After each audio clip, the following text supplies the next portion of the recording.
live and direct from the new planet Earth. Where pandemics are plenty, but the girls are still pretty in fashionable dresses. You know what I'm talking about. Where ignorance is bliss. You ain't gotta give a damn about no code. Tell me who unleashed our animal instinct. Why the op standing there tickle pink? Have a drink, walking them up liquor. Shot of poison, one thicker. Somebody got some explaining to do. And the classic man is a danger to you. And me too, tatted on my forehead. Go home, go to bed. I dress something we think this way come. When the family unit is overrun. When the structure is undone by some new concoction. Now I walk softly and carry a big stick. Original gorilla in the mist. Welcome back to another edition of the Franchise Podcast, live from Radio Row at Super Bowl. All right now. Yeah. 58, baby. 58. Las Vegas. And we got someone, this is a good friend of the show. He is our primo from another network, but this is actually one of my best friends. I don't know, Squeeze. I don't think there's anybody we think more highly of on the beat than Paul Gutierrez from ESPN. PG, my man. All right. Impressive. I mean, the fact that it's 58. I mean, I just see the LV 111. Did you guys know that? Yeah, it's 58. I don't speak Roman numeral. Got to get primo from un otro what though? Something's got to rhyme. Something. You gotta make it happen. No, thanks for having me, guys. It's really something we've been talking about for a while. So glad to join you guys. Long time coming. All right, so let's start it off. I know RaiderNation is happy that Antonio Pierce got the gig. They're lukewarm on Tom Telesco getting the GM gig, and it seems like everybody's hating the fact that Luke Getsy is now the offensive coordinator. Talk to us about that. I think, and again, I'm doing the first thing I always tell myself never do. Don't say think. What my perception of the situation is when you have a Cliff Kingsbury, a big name like that, which is all but signed, right? It's a done deal, everything except for ink to paper. It raises a certain expectation. You know what you're getting with him, from the air raid offense to the success he's had. He's a name. He's somebody that gets the fans excited. And when you had what the defense was able to do, especially down the stretch last year, you needed somebody to come in there and reinvigorate it. So to go from, as I literally got that morning, a thumbs up emoji from a source in the building that it's Kingsbury, to later the next day a thumbs down. Jeez. It's not just that's what's happening, but that's also the vibe and the feeling of the Raider fan base. Because they went from the high of, okay, this is a name, this is exciting, to who's Luke Getsy? And that's not a shot at him. Right. That's the fan perspective. And then you start doing the digging and trying to figure out, and Antonio was half jokingly when he said it, but when he was asked about what he wants out of a new offensive coordinator at his introductory presser with Telesco, he said minimum 24 points. So you do the math, and when I had the story ready to go, looked at all the different people. Kingsbury in 4 years with the Cardinals, his team's averaged 23.6. Not quite 24, but let's round it up. Right. That's close. And in one year they averaged over 26 points.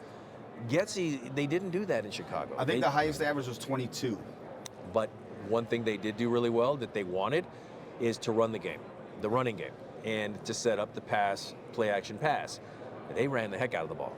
So he brings that. The passing game in Chicago, that was nothing to write home about. So maybe that's why the fans are upset, is because beyond that, and again, I know I'm kind of talking a little bit here, but the conspiracy theory about it all is if you're bringing in Kingsbury, you're like, okay, now you know that he wouldn't have come unless they had an agreement on a quarterback, a more mobile, younger guy that can get things going. Caleb Williams. He leaves, or he never was here. Right. Right. Now it puts it up into the ether again. Well, who do they get? Because Justin Fields is a name, and in an ESPN mock exercise we did, I acquired him. I seen that before even knowing who the coach is going to be. That's why I didn't like the assignment. Because it wasn't based in reality. It was just if Chicago was going to give me Justin Fields for a second and a seventh, give me Justin Fields just to address. For sure. So that's what I got, and I told a source in the building, hey, I got you Justin Fields. It only cost you a second and a seventh. You're welcome. The text back to me was, what does it cost to get in the top 5 of the draft? Oh, okay. Now I know where we're going. I know what we're thinking about. So then the Kingsbury thing happens. Then it doesn't happen. Now you bring in Getsy. what's his relationship with with Justin Fields? I don't think it's all that good. Well, no, because Fields had said some real shady stuff about him, about Yes. play calling and Yeah. development and whatnot. And, you know, and I'm going to be quite frank. I think Justin Fields is a very limited quarterback. He is limited as a passer. He's a one read and run guy, and he tries to do completely more than disagree. that. He can't. I know you do, but you also Completely. said Jordan Love sucked, but we know that was wrong too. Nah, so I said the Packers suck. Let's get it right. Let's get it right. oh, Never let's run the said- tape back from Yeah, when run they it drafted back. him. Let's talk about that. But hey, Thing but no, is, we don't have anybody right now, as far Right. as I'm concerned. So the first thing that's got to happen is, can we wrap our heads around what this offense is going to be like? And that's why I think fans are upset right now, because at least with the impression that Kingsbury was coming in, you had an idea of what the offense was going to look like. Right. You don't know what it's going to look like now. And that's Right. not throwing shade at anybody. That's just the reality of you went from, okay, I think it's going to look like this to, I don't know what it's going to look like Yeah. now. And you're losing Yeah. days. but also I think it's the perception is we're trading up for Caleb. Like I think with Kingsbury because of the connection at USC and Oh, you mean when they announced that? Yeah, that's that's exactly the what most perception. people And thought. I think going into it, I mean, everybody reads Paul's stuff, and Paul has said on numerous occasions that he thinks that. I don't correct me say if I'm think. wrong. No, I don't say think. Okay, It's an educated guess. you surmise that the Raiders want to get, they want to move up for a quarterback. Yeah. That's kind of what the perception is, and then they make this move for Kingsbury, Yeah. and it's like, oh, it's happening. It's like Blue Chew and Viagra mixed. Like, oh, Raider Nation's happy, and then all of a sudden, like Allegedly. allegedly, and then it hits, and it just then it's like, oh, damn. Like, what do you think about Getsy? Because you're the fan on the panel. Man, I'm the resident member of Raider Nation here. You know what I'm saying? The completely biased opinion, not from the media side, from somebody in the stands. And this just ain't feeling right. After a day that we all looking up, just like you just said, like, boy, what has Cliff Kingsbury been able to do on the offensive side of the ball? He's been able to showcase dynamic quarterbacks, the type of dynamic quarterbacks that the Raiders haven't had since Terrell. Ever? Yeah, or ever. You know what I'm saying? So, I mean, there's another part of this. We can't waste Devontae Adams. Like, we need to get the real Devontae Adams out of him, like the one we had last year. That's going to come with a capable quarterback. It's not going to necessarily, it's going to come with somebody who has some, nothing against AOC, but I said it in the beginning to you after training camp. He's good. I don't think he's that guy. What is Luke Getsy going to get out of him if that's our quarterback? If we don't move up, who knows? Yeah. Maybe the price is too rich to get up in the first. So the Raiders have a pretty good team, especially on defense. Well, and I'm sorry to interrupt, but that's the other wild card to it also is with the GM of Telesco now. He doesn't like to trade up. Right. He doesn't like to. Or, let me. He hasn't shown Right. the affinity that Right. he wants to trade up, because that is going to be expensive, getting that top 5, top 3, Exactly. top 2. Because Exactly. the other name we're not talking about, I know we're talking about Caleb. Antonio loves Jaden Daniels. Yes, They got Jay. that connection too. It's not just a connection; it's a I love Jaden relationship Daniels, too. from their time together at Arizona State. Right. When he won the Heisman, who did he shout out? One of the guys he shouted out was Antonio Pierce. Yes. Yep. Who was in the Absolutely. locker room with all the gold jackets from the Raiders after that season finale and all the cigar smoke is floating around? Jaden Daniels. Right there. So there's a connection there as well that leads me to believe, and if we want to put our conspiracy hats here, what if there was just a disagreement between Kingsbury, and it has nothing to do with contract, 2 years, 3 years, money, whatever. Yeah. What if, okay, I'll come, but let's go get Caleb. But wait a minute, we're going to go get Jaden. Boom, boom, boom, boom. I'm not saying that's what happened, Possible. but That- we're that's just very- hadn't talking. thought about that We're one. just talking. Yeah. Yeah, So, it's, I mean- spitballing here. no sources on this one. No sources whatsoever. No. No, you brought up the gold jackets in the room and the culture change with AP. Yeah. Like, you are a lifelong Raider fan. Besides being a reporter, if you take the reporter hat off, and it's Paul. You grew up a Raider fan. There you go. That's the way to say it. A little All bit right, different, I'll huh? frame it better. If we're gonna be completely honest and real here, so I grew up in Barstow, 2 hours down the freeway that way. All right, and when I'm growing up in the '70s, early '80s, yeah, I'm old, viejo. I was an LA Rams fan. Really? Oh, really? Vince Ferragamo was like my dude. I mean, that was the guy. Wow. I met him at a game a few years back, and I literally got tongue-tied. And I said, Fanboyed out? Excuse me, Mr. Ferragamo, you were my favorite quarterback growing up. Yeah. And you know, he looks at me and goes, man, you're dating yourself. I'm like, oh, I know. but that was my dude growing up, you know, as a kid, because the Raiders were still up north. My dad, meanwhile, was always a Raider fan. I've come across photos of late of myself as a kid. I'm wearing Raider gear all over the place. Yeah. I'm like, I think my dad was like kind of getting me ready for something. And There then the it Raiders is. moved to LA when I was 12. So when you're 12, you're 13, you're starting to feel yourself a little bit, and Yes. you're looking around. I'm like, oh my God, the Raider coach looks like Grandpa. Yeah. Tom Flores looked like my Grandpa Nick. Jim Plunkett's Chicano too? I love it. Wait a minute. Okay, now I'm all in. So, and in year 2 in LA, they win the Super Bowl. Yes. By that point, it was all silver and black for me as a fan, as a kid. First game I ever went to as a Raider fan, January 1st, 1984. I'm in 8th grade, and we go and watch them whoop up on the Steelers on the way to the Super Bowl. Nice. 38-10. So Yes. I sent those pictures to Mark Davis, and he like cracks up. He goes, I was here and I was there. Blah, blah, blah. So yeah, growing up as a fan has helped me, I believe, I didn't say think, I believe has helped me in the coverage in that I understand the culture, I understand the history, I understand what this organization is about. Because there is that throwaway line when they're introducing the team, there's 31 teams and then there's the Raiders. Yes. Because there is something different about this organization. It is. Absolutely. So knowing that has helped me kind of formulate and understand what that moment back, see I'm bringing it all the way back, what that moment was like walking in that locker room and seeing, hey, there's Jim Plunkett. Okay, he's not in the Hall of Fame, he should be. Wow, he's next to Ted Hendricks and Jim Otto in their gold jackets and in their wheelchairs. There's Mike Haynes, there's Marcus Allen, there's Richard Seymour. There's, it was amazing to walk in there, and as somebody that grew up knowing the history and having written 2 books on the Raiders, it kind of came to full fruition. So when I talked to Mark Davis after the game, and I told him it felt like Antonio Pierce brought back a certain culture. He asked me what my thoughts were, and I said, well, it had a certain LA Raider feel in there. And he corrected me. He said, no, it's a Raider feel. It's like, there it is. I love it. I love it. I mean, well, the thing is, we had some success early on as the LA Raiders. I mean, that solidified.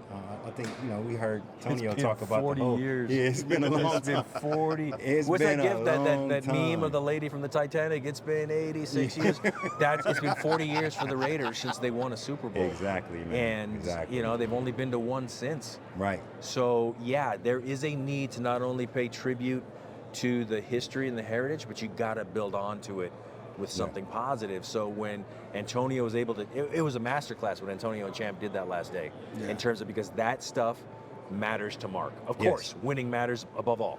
Yes. But when you're able to tap into that blood, Yeah.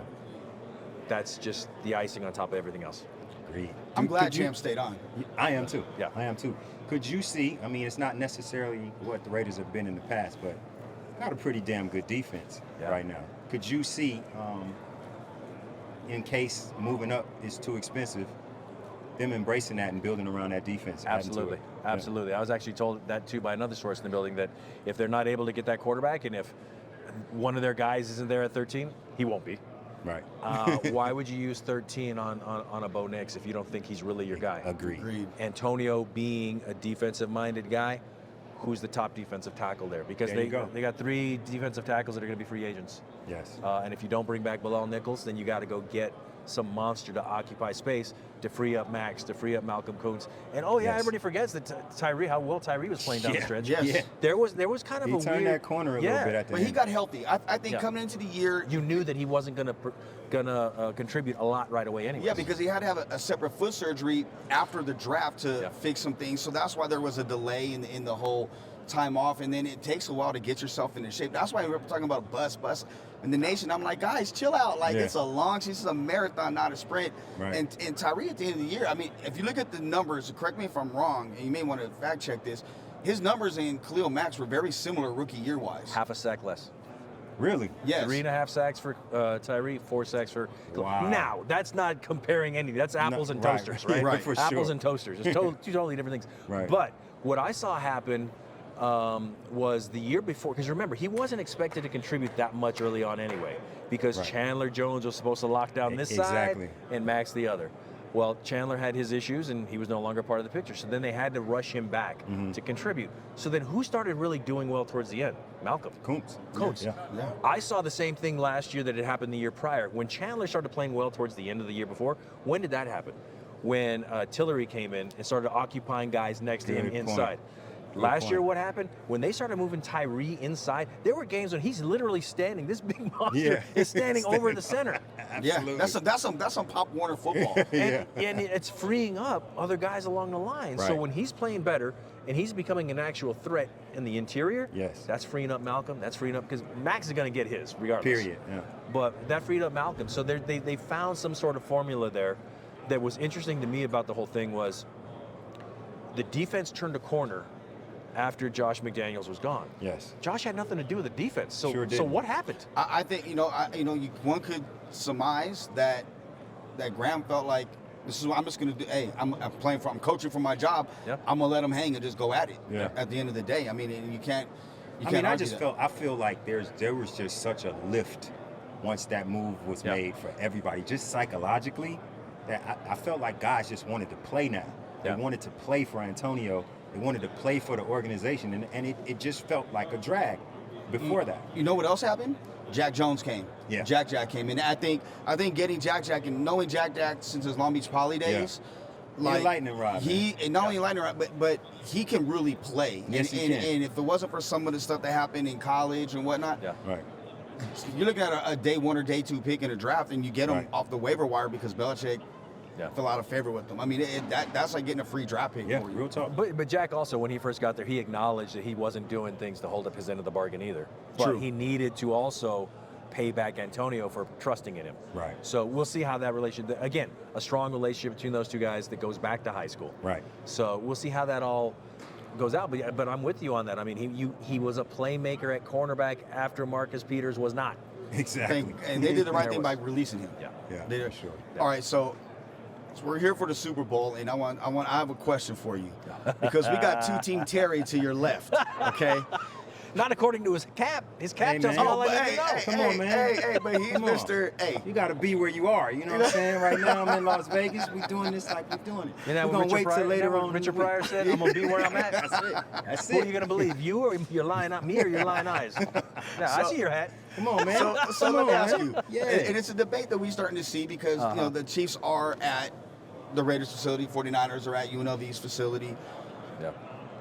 For Raider Nation, it's like hell or even worse hell. Because you got the Chiefs who you hate, but then you got the Niners who you really, really hate. Yeah. I think it's the other way around, man. Steph, you need to talk about things that you know. Okay, all so right? You have a problem with the Niners for some auxiliary reason that we don't care about. The Green Bay Packers lose to the Niners I'm not every talking year. about that. They're going I'm to not continue saying- to lose to But them. I didn't bring Green Bay. No, you don't have to, because they know and I know.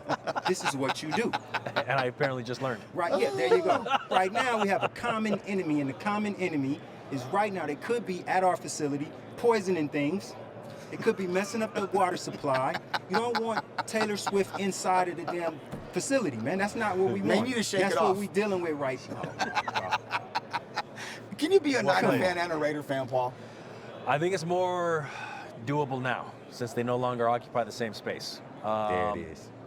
My wife is from the Bay Area, and she claims she likes both. She leans Raiders, but mostly because her dad was at Stanford at the same time Jim Plunkett was there. So as she was growing up in Petaluma, North Bay, they were always watching Raider games because they felt a connection to Jim Plunkett. But at the same time, in the 80s, who was winning all the titles? The Niners. San Francisco was. So when they were in the Bay Area, I would say no.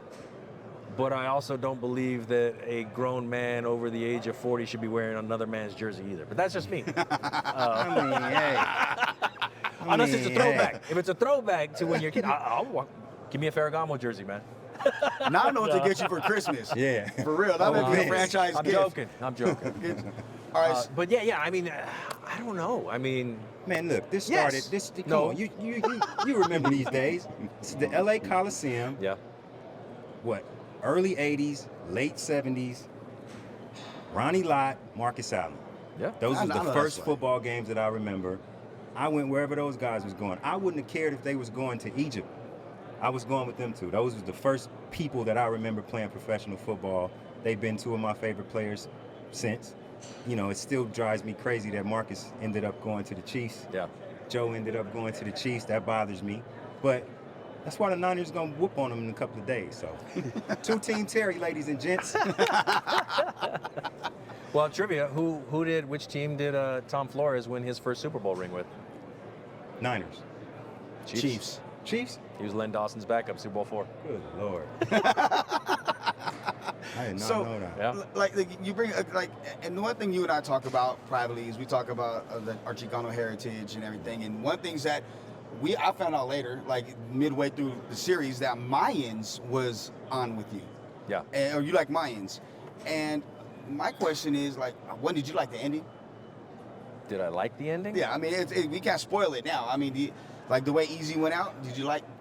No, because I think Bish should have got his first. I agree.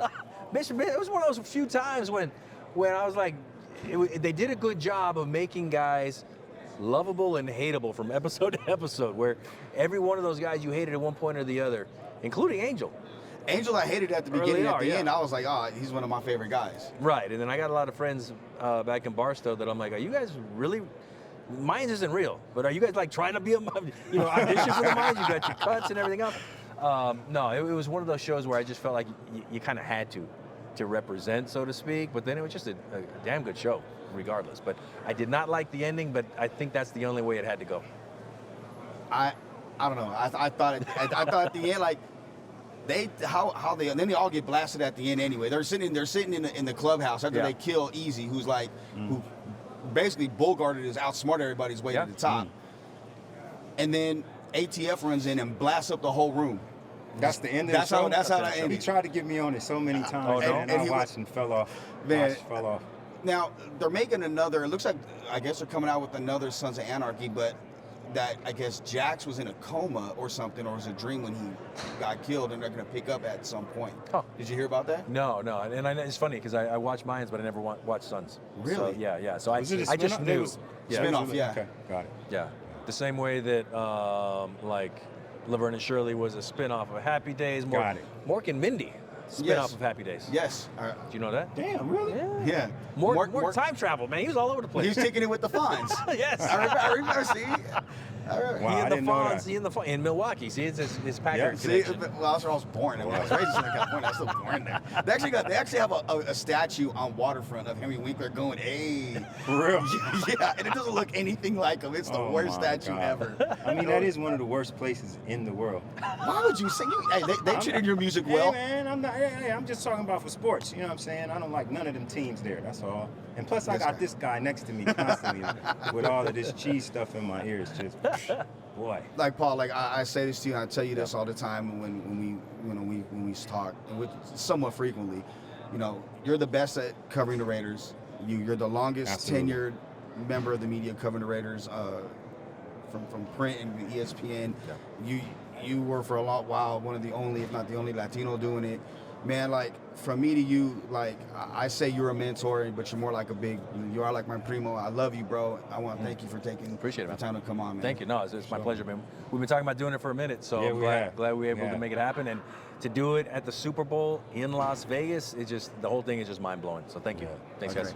Yeah. The great Paul Gutierrez from ESPN. Follow him on Twitter. Read his stuff on the Mothership. This is the Franchise Podcast. Stay locked in for all your Super Bowl coverage right here and subscribe to the YouTube page. Yeah.